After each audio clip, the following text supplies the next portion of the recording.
Good morning, student. Today we'll continue our chapter 1. There are only 8 planets, not 9. अब तक हम देखते आए हैं कि जनरली प्लैनेट्स 9 गिने जाते हैं, बट प्लैनेट्स एक्चुअली कितने हैं? 8. प्लैनेट होता क्या है? Planets are heavenly bodies that revolve around the sun. Like star, they do not emit their own light. They reflect the sunlight which fall on them, and so they are as bright as a star. Planet की यदि हम बात करते हैं तो planet भी क्या है? आकाश में दिखने वाले, या हम बोल सकते हैं जिस पे हम रह रहे हैं अर्थ, वो भी एक प्लैनेट है, एक हेवनली बॉडी है. बट इसमें और तारों में क्या फ़र्क है? तो तारों को अपना ओन लाइट होता है, जैसे प्लैनेट को नहीं होता है.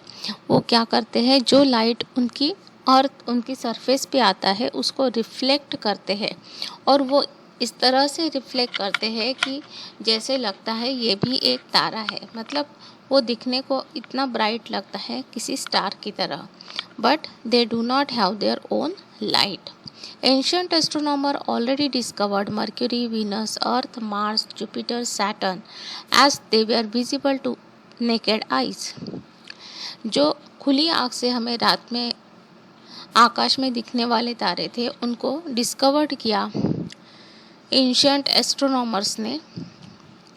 वो थे Mercury, Venus, Earth, Mars, Jupiter and Saturn. Uranus, Neptune and Pluto were discovered after the discovery of telescope. और जैसे जैसे फिर धीरे धीरे साइंस की डिस्कवरी होती गई, टेलीस्कोप का आविष्कार हुआ, और उसके बाद यूरेनस, नेपच्यून और प्लूटो ये 3 प्लैनेट को डिस्कवर किया गया, यानी उनकी खोज हुई. In this way it was believed that sun has 9 planets. Each planet revolve around the sun in a fixed orbit.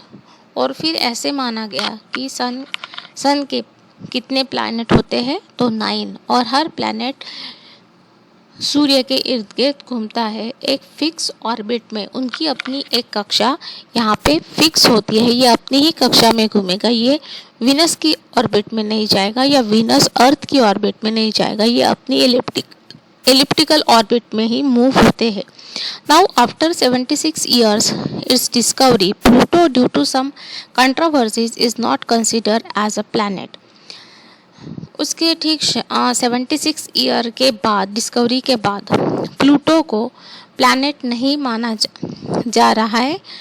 उसके लिए सम कंट्रोवर्सीज आई, and there are only 8 planet. और फिर 8 ही प्लैनेट है ऐसे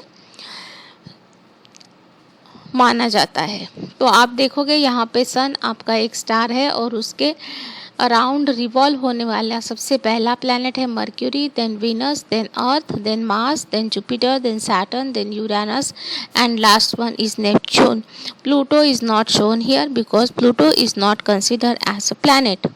तो यहाँ पे आपको दिख रहे हैं कितने प्लैनेट्स है? 8 planets. Some planets have satellite, and satellites are the heavenly bodies which move around some other heavenly body. कुछ प्लैनेट को अपने सैटेलाइट्स होते हैं, और सैटेलाइट भी एक हेवनली बॉडी है. वो अपने दूसरी हेवनली बॉडी के अराउंड मूव होती है.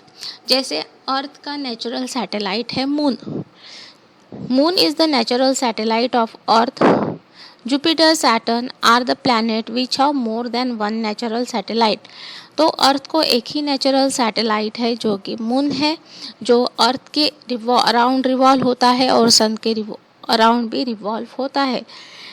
इसके अलावा जुपिटर, सैटर्न जैसे प्लैनेट को एक से ज़्यादा नेचुरल सैटेलाइट्स है.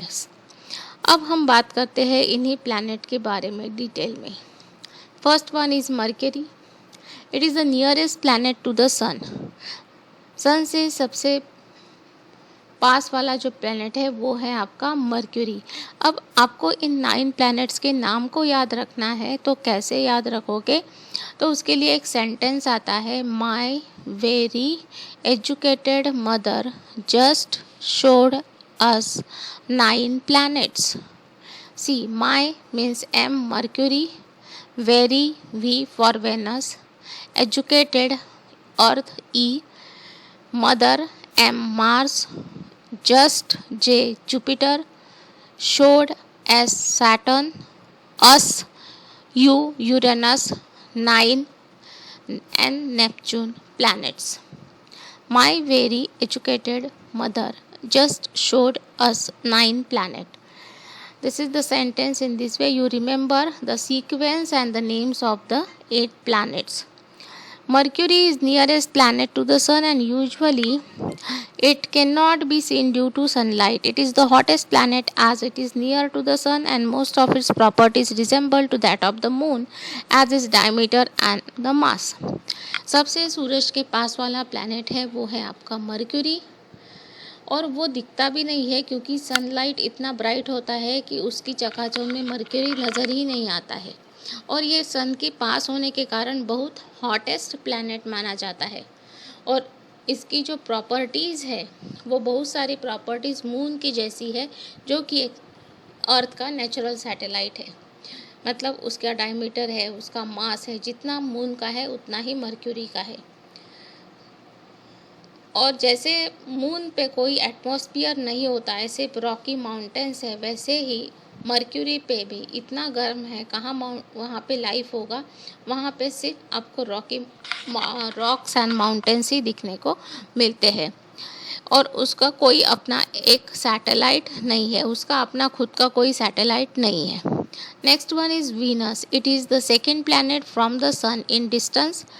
यदि दूरी की बात करें तो सन से थोड़ी दूसरी दूरी पे, मतलब मर्क्यूरी के बाद वेनस आता है। ये ब्राइटेस्ट प्लैनेट है of all the heavenly bodies seen by us. जितनी भी हेवनली बॉडीज हमें दिखती है उसमें सबसे ब्राइटेस्ट जो है वो है Venus. Its brightness is due to the thick cloud in the atmosphere. और इसका ब्राइटनेस जो है वो किसकी वजह से, तो वहाँ वीनस पे बहुत ज़्यादा एटमॉस्फेयर थिक क्लाउड होता है, और वो घने बादल होने के कारण वो सारे लाइट को क्या करते हैं, रिफ्लेक्ट करते हैं। मतलब जितनी रोशनी सूरज से वीनस को मिल रही है उसमें से 75% 3/4 सनलाइट वो उसको मिल रहा है, और वो उतना ही उसको रिफ्लेक्ट कर रहा है, इसलिए हम उसको क्या बोलते हैं, brightest planet. It can be seen as bright star at the horizon just before sunrise and just after sunset. तो ये आपको एक ब्राइट स्टार दिखता है जब सनराइज होता है और सनसेट होता है, तब आपको एक ब्राइटेस्ट स्टार दिखेगा, वो होगा Venus. Even though it is brightest planet दिखेगा, वो होगा Venus. Even though it is not star due to its brightness, it is called morning star और इवनिंग स्टार। बट वो तो स्टार नहीं है, वैसा तारा नहीं है, बट वो इतना ब्राइट होता है इसलिए उसको लोग बोलते हैं मॉर्निंग स्टार या इवनिंग स्टार, जो कि सनराइज और सनसेट के समय हमें आकाश में दिखता है। अब इसके वॉल्यूम की बात करते हैं तो its volume is about 4/5 that of the earth even when its diameter is nearly same. Diameter earth का और वीनस का सेम है, बट उसका वॉल्यूम जो है वो कितना है, 4/5 of that of the earth. Venus does not have any satellite. Venus के पास कोई नेचुरल सैटेलाइट नहीं है। Next one is earth. As पर the distance from the sun is in 3rd position. सूरज से तीसरी पोजीशन पे आता है अर्थ, जिस पे हम रहते हैं। No other planet is known to have life other than earth. Earth एक ऐसा प्लैनेट है जिसके ऊपर लाइफ यानी जीवन देखने को मिलता है, बाकी कोई प्लैनेट पे लाइफ देखने को नहीं मिलता है। The earth revolve round the sun. हमें पता है अर्थ को सूरज के इर्द गिर्द घूमने के लिए 1 साल लग जाता है, 365.26 days. It takes 24 hours to rotate around its axis. और अपने पूरे एक्सिस पे घूमने के लिए उसको कितना लग जाता है, पूरा 1 दिन। Days and nights are form due to its rotation.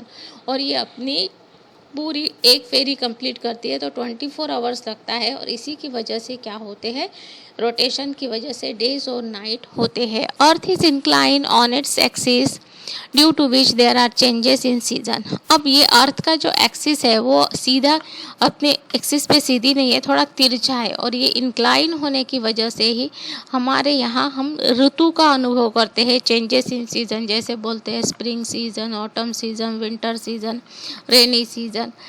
तो earth has one natural satellite, earth के पास एक नेचुरल सैटेलाइट होता है moon. Moon revolves around the earth and along with the earth it revolves around the sun also. जैसे moon earth के और around revolve होता है और सन के अराउंड भी रिवॉल्व होता है. It reflect sunlight which falls on it, उसके ऊपर जितना भी सनलाइट आता है वो रिफ्लेक्ट होता है. And we can see only that part of the moon which faces us, और हम लोग जितना पोर्शन हमारी अर्थ की तरफ है उतना ही मून का पोर्शन देख पाते हैं. Clear? Now you draw the diagram of solar system and read the chapter and also try to remember the names of 9 planets. The trick I have told you. Thank you.